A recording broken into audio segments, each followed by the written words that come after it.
Escribo, porque se van las sombras.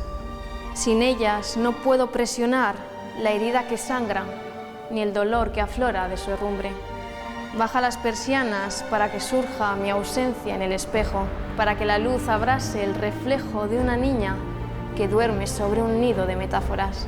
No enciendas la luz mientras escribo, para que pueda erosionar el lenguaje desde las sombras.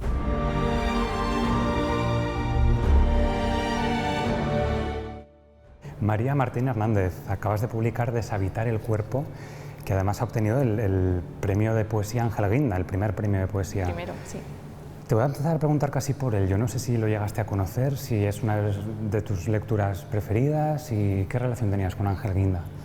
Yo no le llegué a conocer en persona, por lástima, pero sí, al final yo he estudiado filología hispánica y he estudiado la poesía en Aragón, y Ángel Guinda es uno de los que más me impactó. Entonces, su poesía sí que la he leído mucho y la he tenido como cabecera. ¿Qué supone para ti inaugurar esta colección en homenaje a Guinda? Pues estoy muy orgullosa. Para empezar, porque no esperaba ganarla. Es un poemario que ya tenía muy trabajado desde hace mucho tiempo y no me animaba a publicarlo, pero vi la convocatoria del premio y bueno, pues vi que tenía que ser ese, así que probé suerte. Además, se inaugura una nueva colección dentro de Olifante, que ¿cómo se titula? La colección se va a titular Aiseul, que hace referencia al primer destino profesional de Ángel Guinda. Al final él fue profesor, entonces hace referencia a esa juventud profesional de él. Se inventó él el nombre y el título al revés, el título de la colección al revés es Luesia, que hace referencia al pueblo. Vamos a hablar ya de Deshabitar el cuerpo. Cuéntame qué encontramos en este libro. Son 42 poemas, tengo entendido, y más o menos de qué época. ¿Son inmediatos? ¿Llevabas ya tiempo rumiándolos? Es un poemario que reúne un poco mi existencia vital, por así decirlo. Yo llevo mucho tiempo, o sea, debuto ahora con Olifantes, es mi primera publicación propia, pero llevo mucho tiempo viviendo la poesía como forma de vida. Entonces, ha sido al final una recopilación de todos esos momentos. Es un poemario muy íntimo, pero al principio me costó decir, ¿lo publico o no lo publico? Pero bueno. Sin embargo, de tu trayectoria hasta el momento conocíamos más lo que son los microrrelatos, ¿no? Si la narrativa, de algún modo. Yo no sé ese desembarco a la poesía, si ha sido una cosa orgánica, natural, o si ya venía de antes.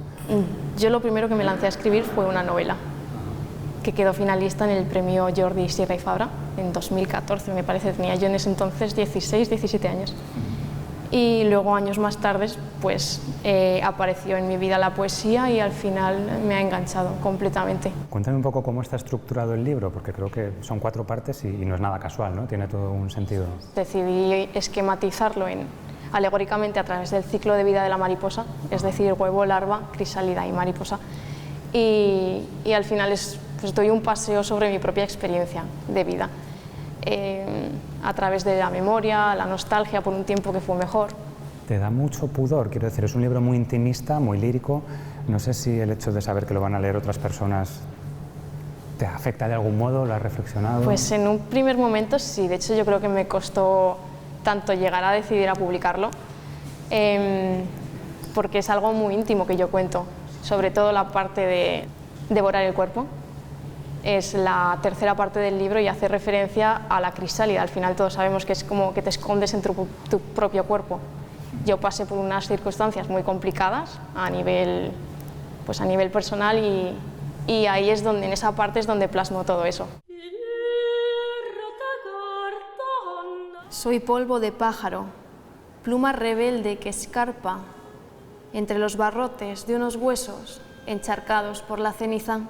Soy cárcel de seda bajo los pétalos del lodo, esqueleto sepultado en el vacío de una tráquea que no reconoce mi nombre.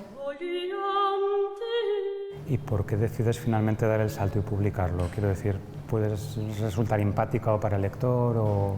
Bueno, yo creo al final también que la poesía esconde mucho al autor, pero también debe ser un espejo, un reflejo para el propio lector. O sea, yo escribo a través de mi historia, pero lo que pretendo con ella es que el lector se vea reflejado en ella, su propia historia, no la mía.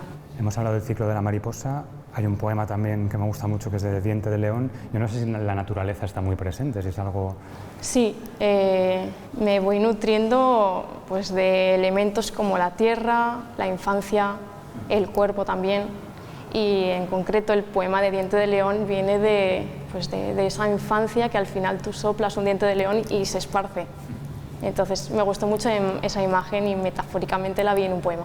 Me llama la atención la cantidad de citas que hay como presentando poemas, ¿no? Está Luis García Montero, está María Zambrano... Sí, al final es un guiño a pues, la poesía que me ha acompañado durante mi formación como filóloga hispánica y también a lo largo de la escritura del poemario. Están Soltán Mayar, María Zambrano sobre todo, Luis García Montero, Roberto Juarroz también. ¿Y cómo es el proceso creativo de estos textos? Yo no sé si necesitas estar sola en casa de noche, con oscuridad, si escribes con música...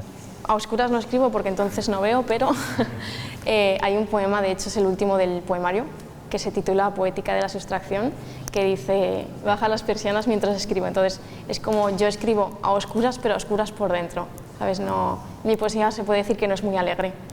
Creo que al final escribir desde las sombras es esencial para pues, encontrar... Mis poemas no son muy largos, entonces me gusta mucho ir a lo concreto. No son muy largos y salen de una, quiero decir, es un fogonazo que de pronto te inspira y lo vomitas o... En esencia es un fogonazo, sí, que me viene una idea y pues yo anoto ahí en borrador, pero luego al final llevan un trabajo muy extenso. O sea, yo perfilo y vuelvo a perfilar un poema. Y ahora que ya lo tenemos en las librerías, yo no sé si has seguido también escribiendo durante el proceso, si va a haber más libros de poemas de María Martín. Bueno, el libro no lo sé, pero escribir sí que sigo escribiendo. Al final, como te he comentado al principio de la entrevista, para mí la poesía es una forma de vida, es la forma en la que yo tengo de acercarme al mundo que me rodea, es a través de la palabra. Entonces, si puedo compartir eso con los demás...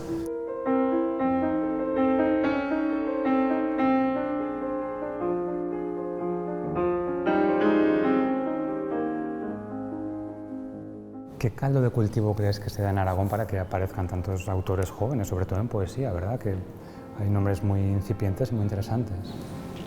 Yo creo que la poesía joven aragonesa está en un muy buen momento porque se dan entornos donde quizá hace unos años no se daban, entonces esos entornos te permiten ir descubriéndote poco a poco, ir descubriendo esa voz poética y al final, como lo compartes en esos entornos, estoy pensando por ejemplo en Noches de Poemia, que realizan unas actividades culturales espectaculares en Aragón, por ejemplo Erasmia, que además va a ser dentro de muy poquito, en octubre, y me parece un lugar de encuentro entre poetas, especialmente jóvenes, muy rico.